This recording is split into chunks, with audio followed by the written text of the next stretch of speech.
I could hardly contain my excitement. In today's mail was an invitation to apply for a very prestigious position at my alma mater.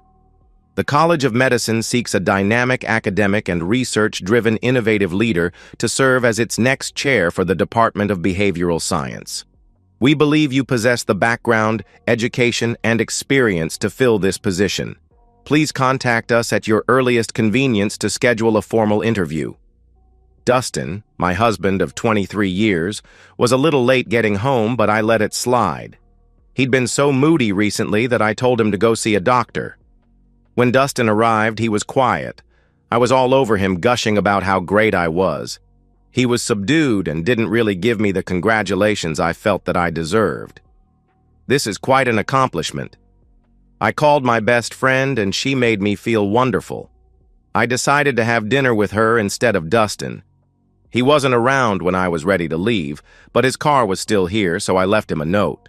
I got back around 10:30 p.m. and found Dustin sitting out on the back porch. "I'm back," I announced, stepping onto the wooden deck. "So I see. Did you have fun?" Dustin's voice was flat, almost disinterested. I really didn't like the tone of his voice. "If you can call sharing exciting news with your best friend, then yes, I did. I'm changing and headed to bed. I've got a big day tomorrow. You coming?" "Not for a while," he replied, still staring out into the darkness. I don't know when Dustin came to bed, but in the morning he left before I did.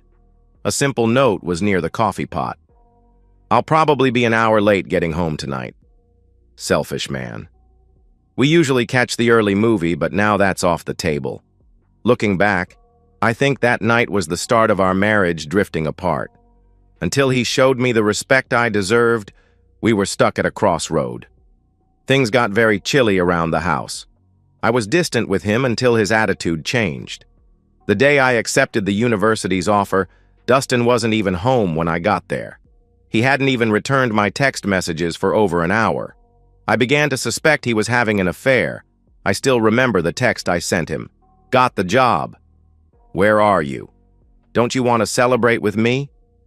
It wasn't the first unanswered message that week. I'd grown tired of his emotional distance. Another text an hour later. "Seriously, Dustin, I know things have been rough, but this is important to me." No response. My next faculty meeting introduced me to Harlan Stapleton, who began to show an interest in me. Or was it mutual interest? I was more than willing as he appreciated what I had accomplished. He's the dean of admissions. The first time we had coffee, Harlan listened attentively as I described my research goals. His eyes never left mine, and for the first time in months, I felt heard and valued. "Your behavioral psychology work could transform how we approach student wellness," he told me, reaching across the table to touch my hand. I'd love to discuss this further. Our coffee meetings turned into lunch dates. Lunch dates turned into something more. Professional compliments evolved into personal ones. The attention was intoxicating after months of Dustin's indifference. Today is going to be our 5th time together. This is going to be a quick meeting as Harlan has some family obligations this evening. He'd left his tie wrapped around the doorknob, just like the last few times, so I knew exactly where to go. The memories of our last meeting was still fresh on my mind. Harlan had made me feel special and desirable. He knew exactly what to say to make me feel cherished and appreciated. When I entered the surprisingly dark room, I was grabbed by a big and very strong man who quickly covered my mouth with some kind of restraint. I hardly got more than a squeak out as he moved so quickly. "Try me and you won't like the outcome. I can seriously injure you," he threatened in a hushed voice that had me frozen with terror. With his knee in my back and my face scraping the carpet floor, I didn't resist. "Now lie still," came from his husky voice. I feared for my life. Then my concern changed to wondering if he would assault me. How cynical is that? I'm meeting up with the dean of admissions for an inappropriate relationship, and I'm worried about some stranger attacking me? My panic intensified when he tore off my blouse. Seeing my assailant's gloved hands unwind the roll of duct tape, I began to hyperventilate. He attached something heavy to my back. Now he was placing a belt or something similar around my neck. Was he going to strangle me? With a clicking sound, whatever was around my neck closed tight. The man stood up, pulling me to my feet. He attached something near my lower back. "Stand still. Hold this," he commanded as he taped a small circular black disc to my hand. There was a light on the edge blinking red and a small screen with the word "offline." When one of the lights blinks green, you have a few seconds to do what the display tells you to do. If you fail to do that, you'll get this. As I felt a bolt of electricity in my neck and lower body, the gag kept me from screaming, but I tried several times. The shock made my arm hair stand up and the bottom of my feet twitch. That was very painful. That was mild. I can make it 500 times stronger. Once anyway. That would melt the device and kill you in the process. I don't want you to die or even suffer. Total embarrassment is my objective. Nod yes, if you comprehend. Like a bobblehead, I indicated my understanding. Good. Now take the rest of your clothes off and stand by the door. When I hesitated, I felt another shock wave. Weren't you told to strip? The voice growled. My remaining clothes quickly tumbled to the floor. I stood there wishing I had more hands and arms to cover myself. I'll put the unit into pace mode.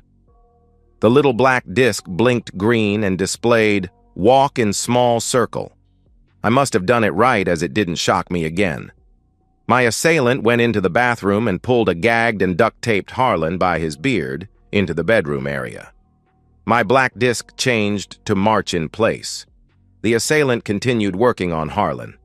When it came time to demonstrate the shock collar's purpose, it must not have been set to the lowest setting. Harlan tumbled to the ground and balled up into the fetal position, twitching wildly and squeaking in pain. "Get up, you coward. I can still make it 100 times worse. I'll give you 30 seconds to strip and stand next to Barbara." I felt a chill. My assailant knew my name. His wasn't a voice I recognized. My black disc changed to "twirl with hands above your head." I felt humiliated as my body was exposed. A stunned, but now undressed, Harlan joined me. My black disc changed to "stand still with hands at your side." I glanced over and Harlan's message was the same as mine. The assailant barked, "Well done, Harlan. Now, one more thing. Your devices work together. You should never come within a foot nor farther than 4 feet from each other." Tears trickled down our guilty faces. This was just supposed to be some harmless fun. Nobody was getting hurt. The assailant's last words were, "Time for you to walk back to school." Both of us whimpered.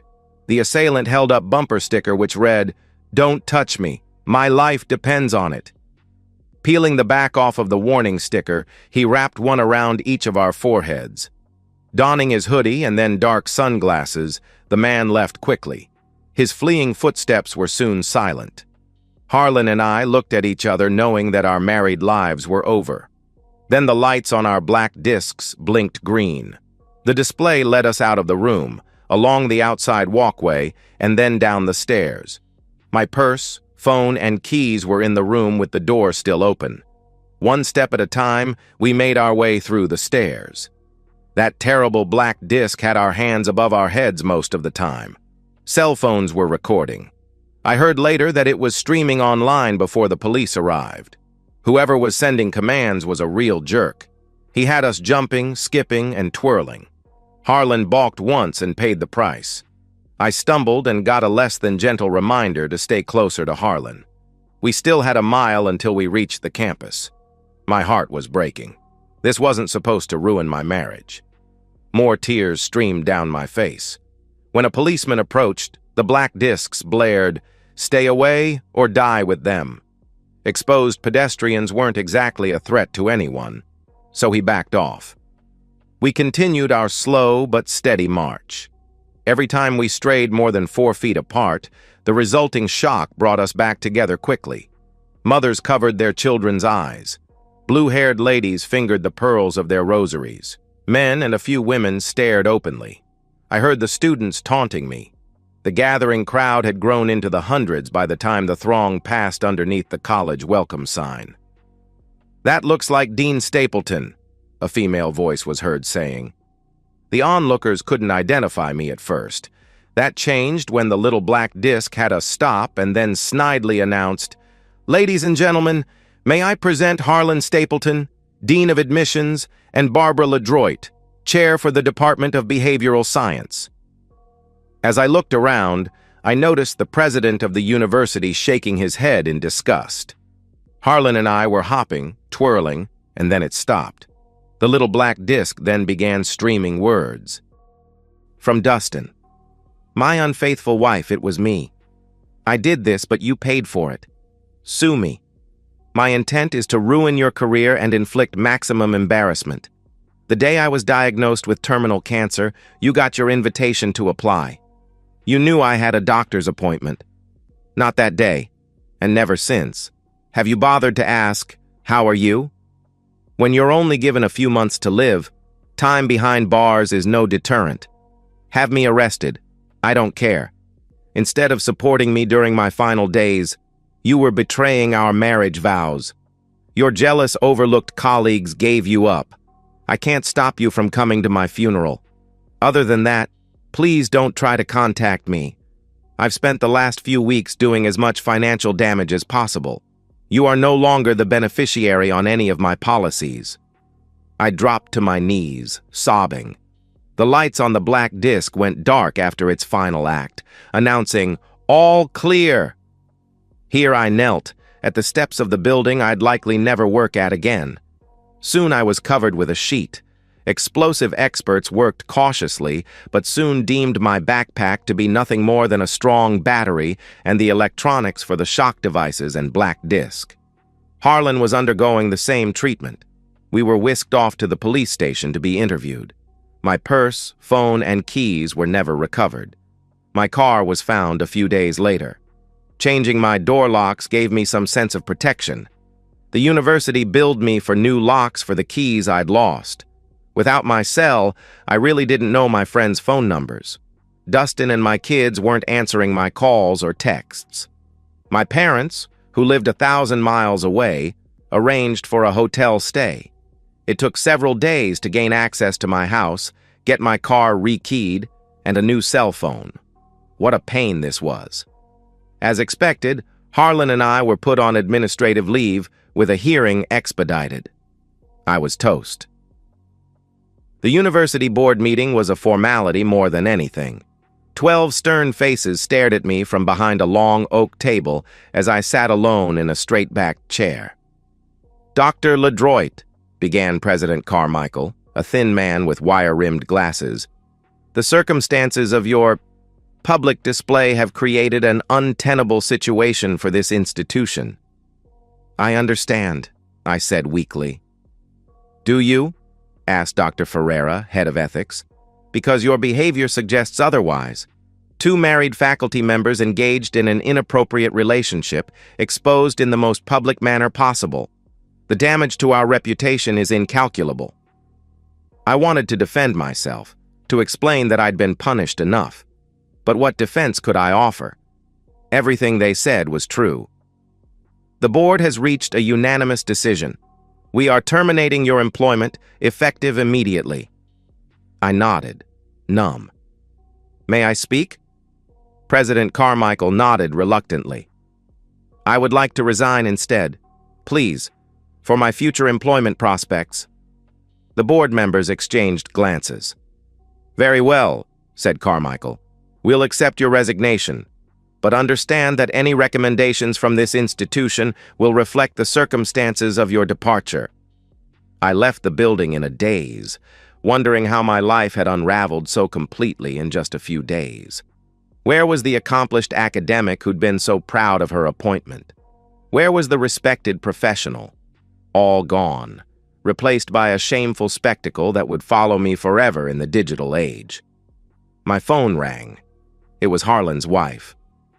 "I hope you're satisfied," she spat before I could even say hello. 26 years of marriage destroyed because you couldn't keep your hands to yourself." "I'm sorry," I whispered. but she had already hung up. The weeks that followed were a blur of shame and isolation. I holed up in my house, blinds drawn, ignoring the occasional photographer who still lingered outside hoping for a glimpse of the walking chair, as I'd been dubbed online. The videos had gone viral, of course. My children wouldn't return my calls. My colleagues avoided me. I finally managed to secure a position teaching introductory psychology at the local community college. The department chair was an old graduate school colleague who took pity on me, though he made it clear this was my last chance. "One hint of impropriety, Barbara, and you're done. Not just here, but everywhere. No one will touch you after this." I nodded gratefully. "I understand. Thank you for the opportunity." My first day back in a classroom should have been a fresh start. I'd prepared meticulously, determined to be the model of professionalism. But the whispers started the moment I entered the room. A few students snickered. One boy in the back row was wearing a t-shirt with a silhouette that was unmistakably me. I tried to ignore it, to focus on my lecture notes.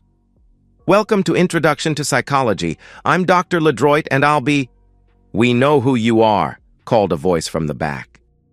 More laughter. Someone pulled up the video on their phone. I could hear the tinny audio. "Ladies and gentlemen, may I present Harlan Stapleton, Dean of Admissions, and Barbara LeDroit, Chair for the Department of Behavioral Science." I stood frozen, my hands trembling. In that moment, I knew I couldn't do it. Not here, not anywhere that my shame had preceded me. "Class dismissed," I whispered, gathering my things. I went straight to the department chair's office and resigned on the spot. That night, I tried again to call Dustin. Again, no answer. I left a message, my voice breaking. "Dustin, please. I know what I did was unforgivable. I know you're sick. Please, just let me see you. Let me help you through this. Whatever time you have left." No response. I tried my daughter next. Voicemail again. "Jessica, honey, it's Mom. I know you're angry and you have every right to be, but your father is dying. Please, don't shut me out. I need to see him. I need to make amends somehow. Please call me back." She didn't. My son's response was even more brutal. He actually picked up only to say, "You embarrassed all of us. Dad is with family now. Real family. Don't call again," before hanging up. I sat in my empty house, surrounded by photographs of a life that no longer existed. 23 years of marriage, 2 children, 3 grandchildren I might never see again. All sacrificed for what? A few moments of attention from a man whose name was now linked with mine in infamy? The loneliness was crushing. I contemplated ending it all. What did I have left? No career, no family, no dignity. With shaking hands, I looked up the suicide prevention hotline and dialed. "Hello," said a calm, steady voice.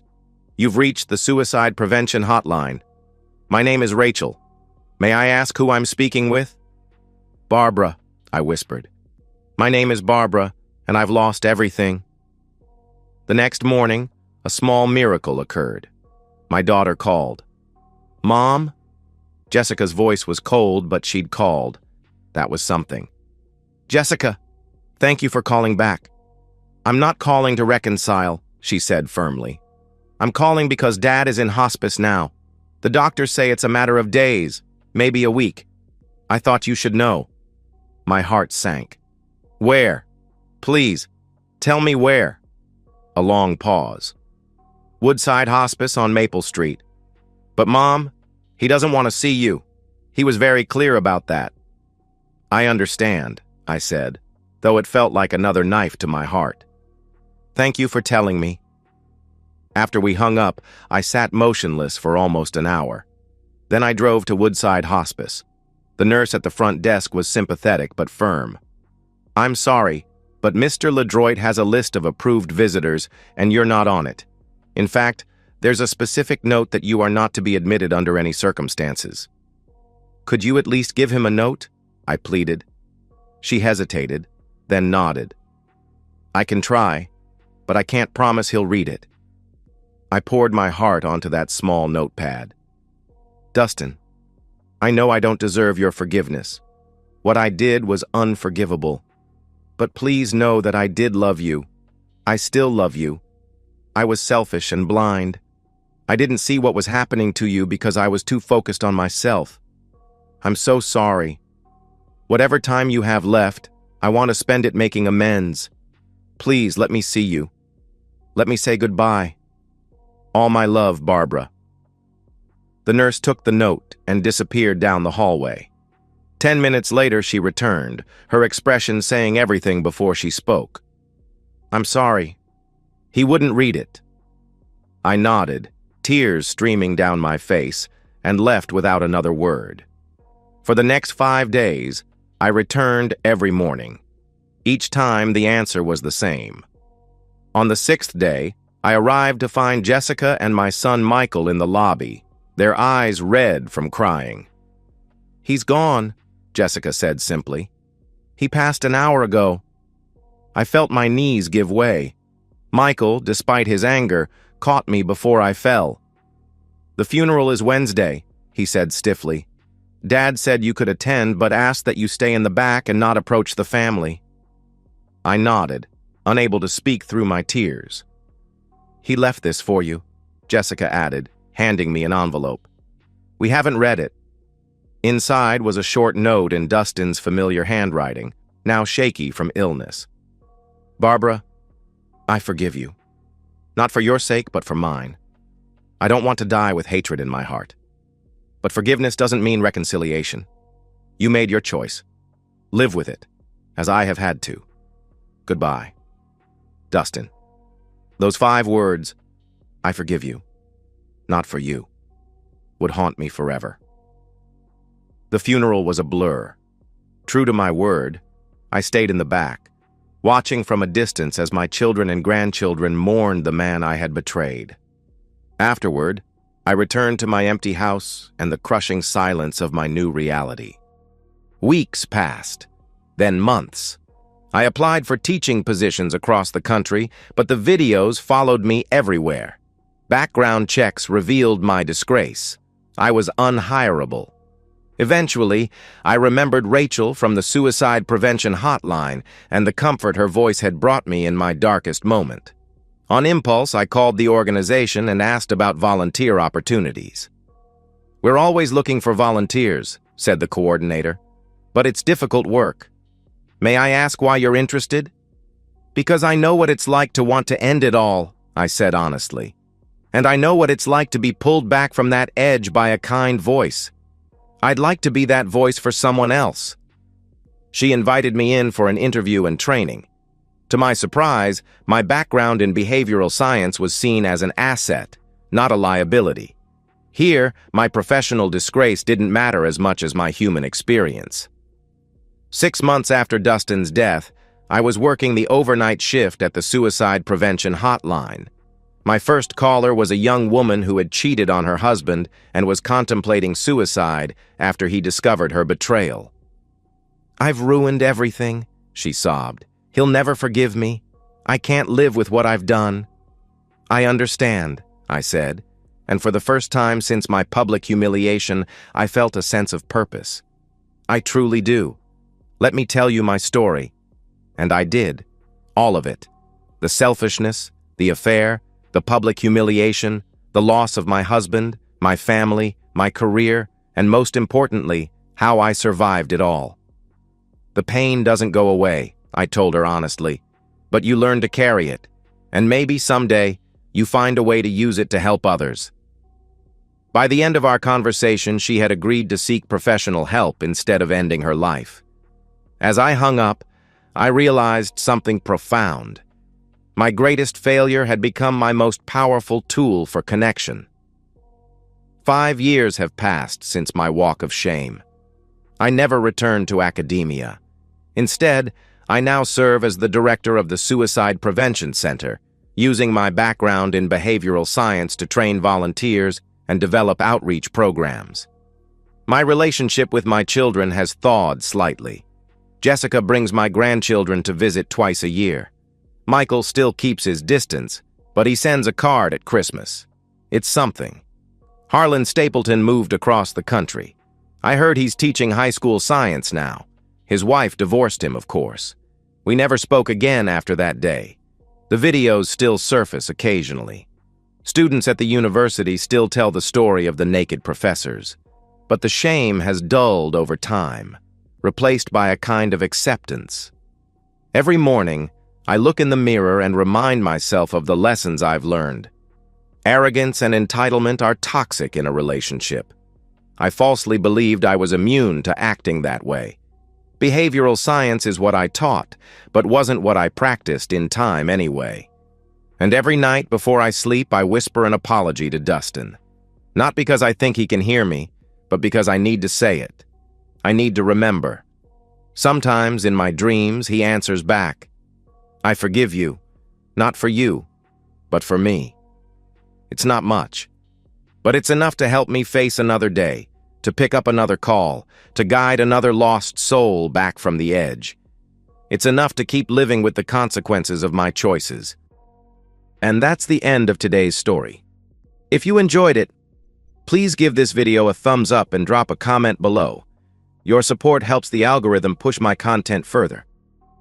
If you're new to the channel, don't forget to hit that subscribe button. It really helps me keep creating more stories for you.